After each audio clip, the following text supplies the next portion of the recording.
Semoga saya dimaafkan oleh Gus Baha dan diampuni oleh Allah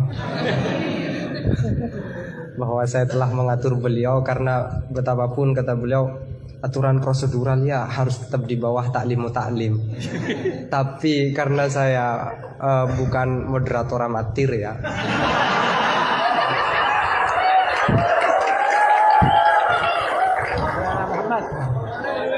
jadi karena bukan moderator amatir, saya pakai yang satunya, bahwa akhlak itu harus di bawah hukum.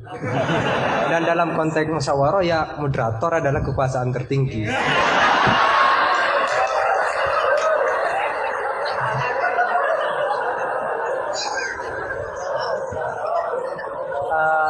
Tapi sekedar nambah cerita itu Gus, di Madura ada seorang yang Alhamdulillah. Ada orang Madura sudah haji, sebelum nyampe di rumahnya dia pesan ke tetangganya yang kebetulan waktu itu sudah mondok, tolong aku dibuatin semacam banner yang ada ayat atau hadisnya, tetapi jangan yang sudah ekstrim lah. Aku suka yang ekstrim. Jangan misalnya al-hajjul mabrur laisa jazauhu ilal jannah, itu aku tahu sudah. Terus jangan juga walillahi ala nasi hijjul baiti. Itu jangan. Sudah sering. Aku carikan ayat atau hadis yang tidak populer. Akhirnya santrinya itu mikir, buka Al-Quran dengan pemahaman yang ekstrim. Akhirnya langsung dia temukan ayat. Dan itu dipajang besar-besar di pintu gerbang. Ayatnya adalah Faman hajjal baita awi tamaro fala junaha, maka tidak ada dosa. Nah, ini termasuk salah satu memahami ayat Al-Quran yang ekstrim. Gobloknya yang ekstrim.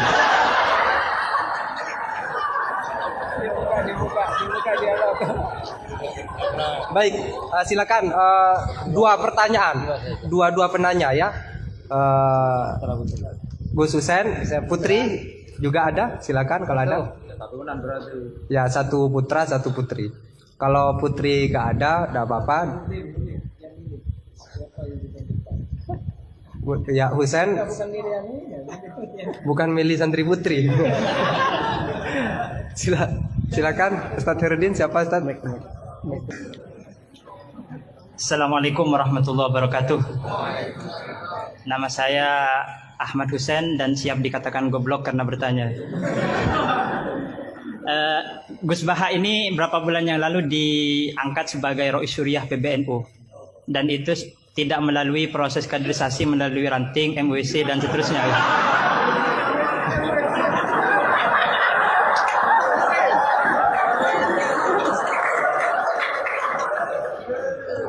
Padahal Ustadz Khairuddin ini di sini paling alim, tapi beliau masih jadi MWC gitu.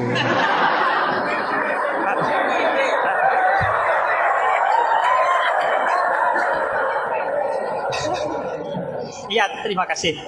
Itu berangkat dari Gus Baha sebagai Rois Suriah. Saya ingin bertanya tentang ke-NU-an yang telah dirumuskan oleh Hadratus Syekh Hasyim Asy'ari.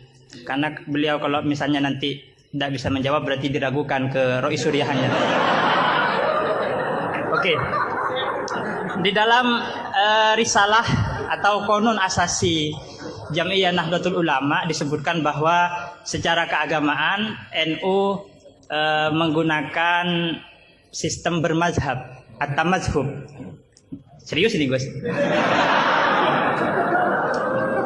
Yang pertama dalam akidah, terus fikih dan tasawuf. Nah, dalam fikih misalnya NU menganut Abu Hanifah, terus Malik bin Anas, Muhammad bin Idris Asy-Syafi'i yang lahir tahun 154.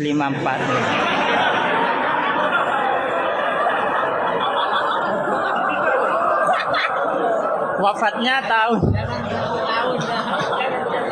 tahun 205. Akhirnya berapa? 154. 50.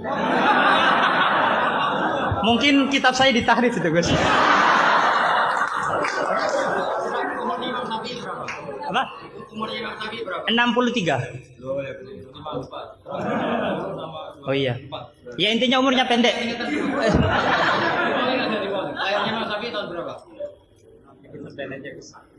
50, pokok 50 lah. Iya, 204. Kalau Al-Ghazali wafat 505. Ya. Nah, iya. Iya, pertanyaannya gini, Gus. Pertanyaannya gini, bahwa sistem bermadhab NU itu yang pertama adalah Al-Quran, As-Sunnah, Ijma' dan Qiyas. Sementara dalam aspek lain, NU menganut mazhab Abu Hanifah, Malik bin Anas, yang mana salah satu masodirul ahkamnya adalah misalnya Abu Hanifah menggunakan istihsan, Imam Malik menggunakan amalu ahlil Madinah. Nah, ini seperti ada kontradiksi atau kontradiksi interminus istilahnya itu. Di satu sisi pakai kias, tapi di sisi yang lain kok menerima istihsan gitu, menerima amalu ahlul Madinah. Padahal dalam sistem beragama NU itu landasan keagamaannya adalah Al-Quran, As-Sunnah, Ijma' dan Qiyas. Tapi di dalam ruang lingkup yang lebih dalam bermadhab Abu Hanifah, itu Abu Hanifah menggunakan istihsan. Ini perlu ditambah rumusan Ahlus Sunnah wal Jamaah, atau saya yang salah memahami gitu. Jadi yang dimaksud Qiyas di situ apa, Gus? Kalau misalnya kias hamlu maklumin ala maklumin sebagaimana dalam Goya halaman berapa ini? Terima kasih. Jadi yang dimaksud kias dalam rumusan Ahlussunnah wal Jamaah itu gimana? Karena masih ada istihsan gitu kan, ada kontradiksi gitu. Kok kias diterima, istihsan juga diterima gitu. Terima kasih. Semoga Gus Baha paham ya. Ini yang semoga yang nular itu bukan hanya GR-nya ya, tapi juga ilmunya beliau semoga nular. Amin. Saya persilahkan kepada Kiai. Enggak dijawab, gurunya aja cukup. Ini sama Abdul Wahid. yang ini. Husain. Tapi enggak cucunya Nabi yang Husain.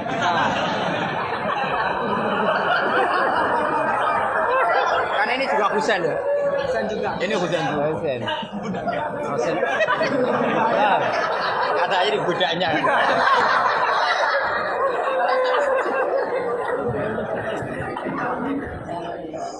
Ini yang jelas ini hari ini benar-benar kacau. Kacau sekacau-kacaunya. Ustadznya bingung, santrinya sudah bingung, sombong lagi.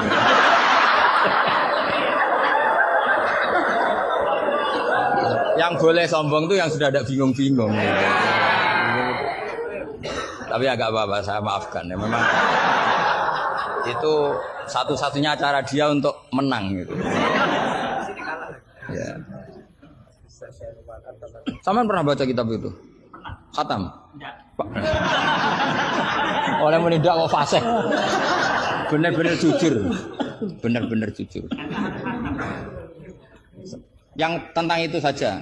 Ya, enggak yang tentang qadhiyah itu paham. Redaksinya apa bahasa Arabnya? Wa yalzamu alal ami at-tamadzhub. Terus di madhabin. Kitab itu yang termasuk mengkaji detail itu saya. Saya termasuk saking seringnya mengkaji itu pernah diberi hak keluarganya Basim di kamar Basim yang dipakai ngarang kitab itu, dan di kursi yang dipakai Basim ngarang kitab itu. Jadi sudah jauh sekali ini kelasnya.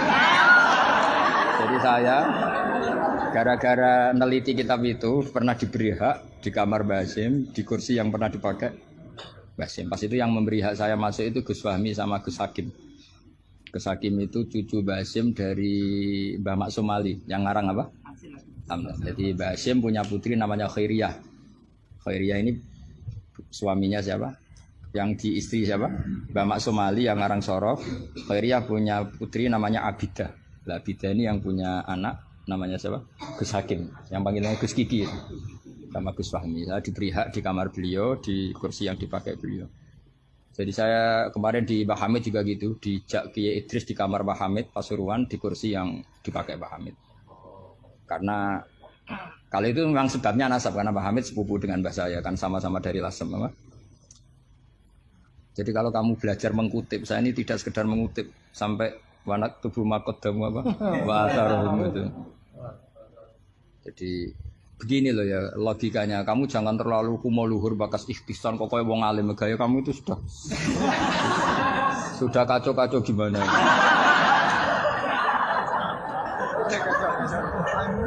Kayak parah ya. Cerminan ajaran gurunya ini. Iya, jadi ini kamu itu korban pengajaran yang salah. Dan kamu bahasanya juga salah. Menurut NU, pegangan itu 4 itu tidak menurut NU, menurut ahli sunnah wal jamaah. Jadi begini ya, kias itu kan sebetulnya hanya bahasa saja. Sebetulnya ya istihsan juga kias. Sebenarnya kalau kita, karena ketika seseorang itu menomorsatukan Quran dan hadis, pasti istihsan ini juga tidak keluar dari Quran hadis. Ketika kamu katakan kias, itu juga tidak keluar dari Quran hadis. Maka pertanyaannya, menurut Dawud Al-Zahiri, sebetulnya kias itu ada apa enggak? Ya bisa saja enggak ada. Misalnya begini, sama tak beda aja ilmu yang paling gampang. Yang kamu pahami kias itu ada berapa? Aulawi, terus Musawi sama Adna, yang gampang-gampang saja, yang masih amatiran saja. Kalau di usul fikih istilahnya apa? Lahnal khitab, fakwal khitab. Ngono kok lali yo ya. Aku sing wis tokoh nasional ilingan. Harusnya lupa itu saya pantasnya karena sibuk. Harusnya yang pantas lupa itu saya karena sibuk. Kalau soal Surya memang saya tidak minta. Jadi itu anugerah sudah, anugerah khidmah. Saya juga sampai sekarang nggak merasa roh Surya, biasa aja. Karena ya apa ya, kalau keluarga Quran tuh beda. Saya ini kan dari keluarga Quran, bapak saya hafal, bapak saya hafal, sehingga apa ya, bangganya itu sudah dengan khidmah Quran. Jadi sampai hormatin itu tidak ngefek, sudah biasa munajat, kenal Allah, kenal makhluk biasa.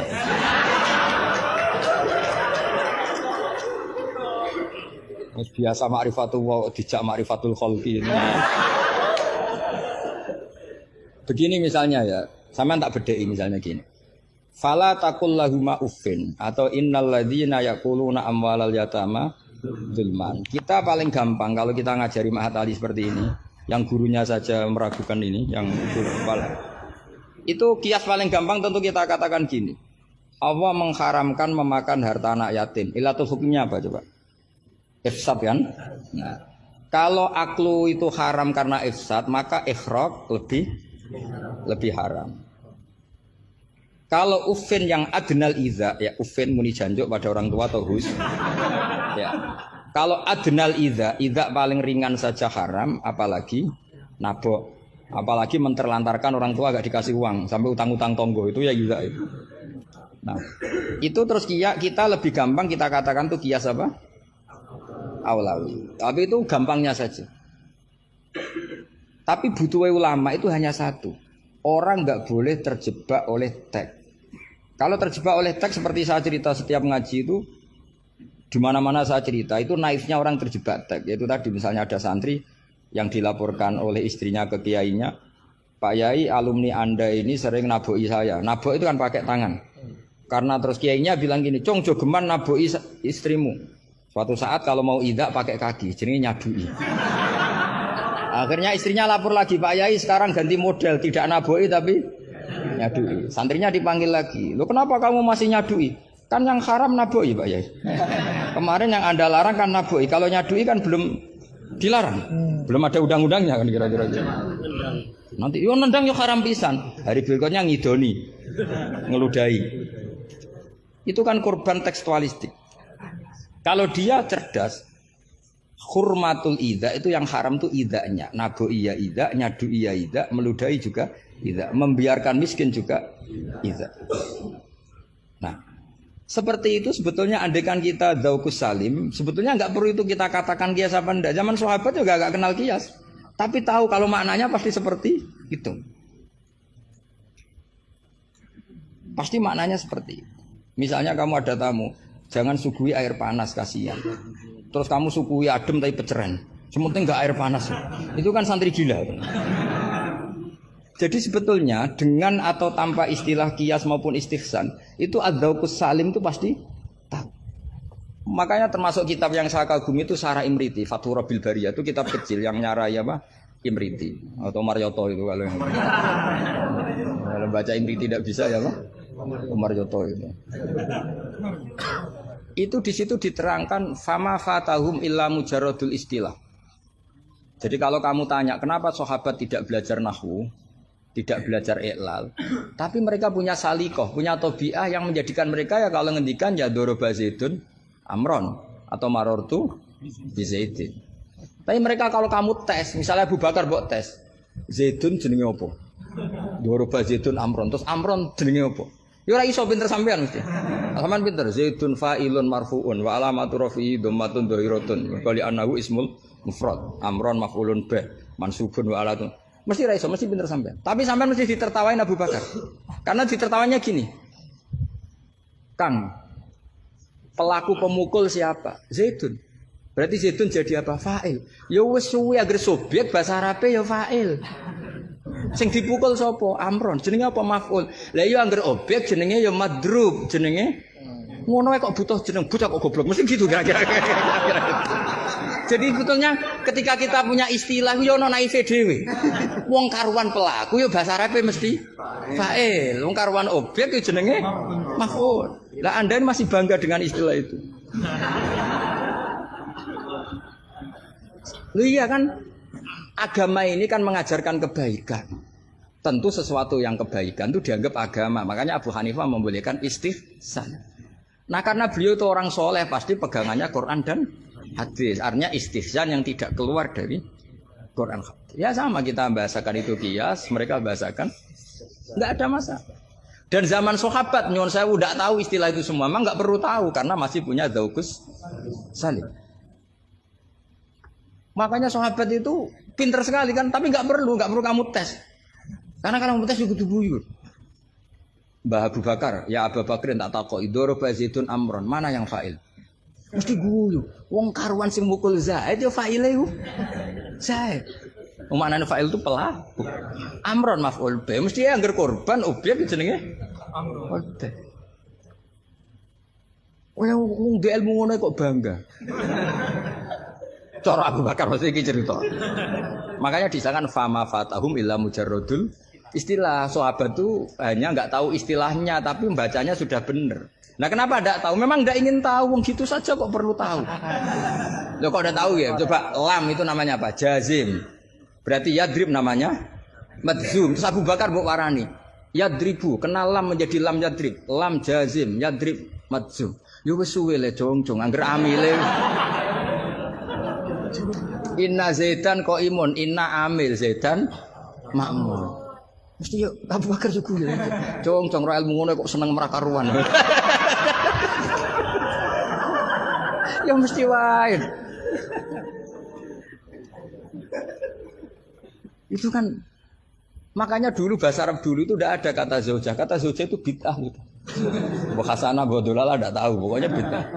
Di Quran enggak ada loh bahasa zaujah. Mbak-mbak ini perlu tahu, enggak ada bahasa zaujah. Coba. Asa rabbuhu in talaqakunna ayyubdilahu azwajan. Azwajan jamaknya zaud apa jamaknya zaujah? Loh, azwajan jamaknya zaud. Azwajan jamaknya apa? Zaud. Di Quran enggak ada bahasa zaujah karena maknanya zaujun itu pasangan. Kalau dikatakan lelaki maknanya perempuan. Kalau dikatakan perempuan maknanya lelaki karena zaujun maknanya pasangan. Ndak berhubung jagani wong ora pati pinter mau. Akhirnya terus ono zaujah. Di Quran enggak ada. Coba an-nabiyyu aula bil mu'minina min anfusihim. Terusannya apa? Wa azwajuhu ummahatuhum ayo. Azwaj zamannya zaujun apa zamannya zaujah? Zaujun zamannya zaujah zaujat. Mau belajar bahasa Arab sih kok bantah bocah ora sopan. Tapi berhubung jagane wong goblok-goblok iku. Akhir ono zaujun. Ono zaujah sebetulnya cara wong ditauku salim ada zaujun itu pasangan. Coba lihat di Bukhari, Ana Aisyata zaujin Nabi. Jarang Imam Bukhari bilang zaujatin Nabi. Ana Aisyata zaujin Nabi. Karena itu masih bahasa Arab orisinil. Belum kena Mahat Ali sini masih orisinil.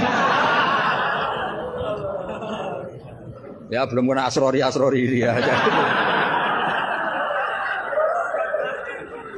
Karena maknanya zaujun itu apa?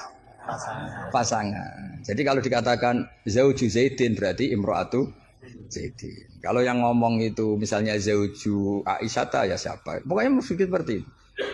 Tapi gue beda no, ben wong gue gampang ono zaujun Tapi Quran nggak pakai bahasa itu, masih pakai bahasa orisinal. Makanya disebut an-nabiyyu aula bil mu'minina min anfusihim wa azwajuhu ummahatuhum. Azwaj huna jam'u zaujin. Zaujin maknanya pasangan. Dong ya. Jadi bahasa ngalamilah. Sahabat tuh nggak perlu tahu bahasanya, sampean nggak perlu. Coba kalau sampean ketemu orang Arab, ditakoki ya diguyu orang Arab. Sekolah ning di anakmu, sekolah ning madrasah. Kalau ditanya madrasah terjemahnya apa? Sekolah. Berarti sekolah-sekolah kan. Jadi lucu kita. Sampun itu sudah, bakdo ya. Sudah. Orang Jawa jadi satu sampun, bakdo. Bakdo itu bahasa Arab. Maknanya ya sudah. Nah, sahabat tuh tahu betul apa karena punya zaukus salam. Sehingga pernah juga ini cerita kedua dan ini terakhir, nggak boleh tanya lagi. Ketika ada seorang khotib menceritakan Allah ngendikan, "Fa warabbis samai wal ardi innahu lahaqqum mitsama annakum tantikun." Itu ada orang Arabi ngaco. "Man dzalladzi akhdabal jalil hatta alja'u ilal yamin." Ayo hafalkan Pak Asrori, ben latihan hafalan apa? "Man dzalladzi akhdabal jalil hatta alja'u ilal yamin." Pak Khotib, saya mau tanya, siapa yang bikin Allah murka sampai Allah dipaksa sumpah? Karena orang kalau sampai sumpah itu artinya nganggep mukhotomnya tidak percaya. Makanya di balaghah ada urutannya. Kalam itu kalau nggak ada pengingkaran nggak usah pakai taukid. Kalau ada pengingkaran pakai taukid. Kalau pengingkarannya banget pakai kosam. Termasuk pakai apa? Artinya gini, kalau Allah sudah sumpah pasti indikasi Allah sedang duka. Karena kosam hanya untuk mukhotob yang tidak percaya. Makanya ketika ada khotib baca fawarabbis sama iwal ardi innahu lahaqqum mitsama annakum tantikun. Langsung Arabi tadi tanya, "Man dzalladzi akhdubal jalil?" Itu siapa Pak Khotib yang bikin Allah marah sampai Allah harus sumpah? Ini namanya adzaukus. Tapi ya enggak usah kamu tes. Itu namanya apa? Faidatul khitab wa lazimul faidah. Faidah apa lazimul? Ya nggak bisa, kalau zaman dulu ya nggak ada istilah itu. Istilah itu kita bikin. Jika mukhotob kholiyadih ini begini, kalau agak nggak percaya, terus kamu sok pinter. Jika mukhotob ingkar maka gini. Ya memang bahasa Arabnya nggak percaya, ku ingkar dul ngene kok ora roh. Tapi kamu anggap bahasa Arab itu luar biasa. Ya kan normal kan, sebetulnya itu normal. Dong ya sudah ya. Ya sudah. Ya sekira mohon maaf ya, muga-muga kula ya disepuro pangeran. Tapi yang jelas itu lebih salah sampean. Lah wong seneng kiai kok ngatur apa? Gus Ba harus datang tanggal ini jam ini. Cek keren nih ngatur. Ya biasa kira demikian. Assalamualaikum warahmatullahi wabarakatuh.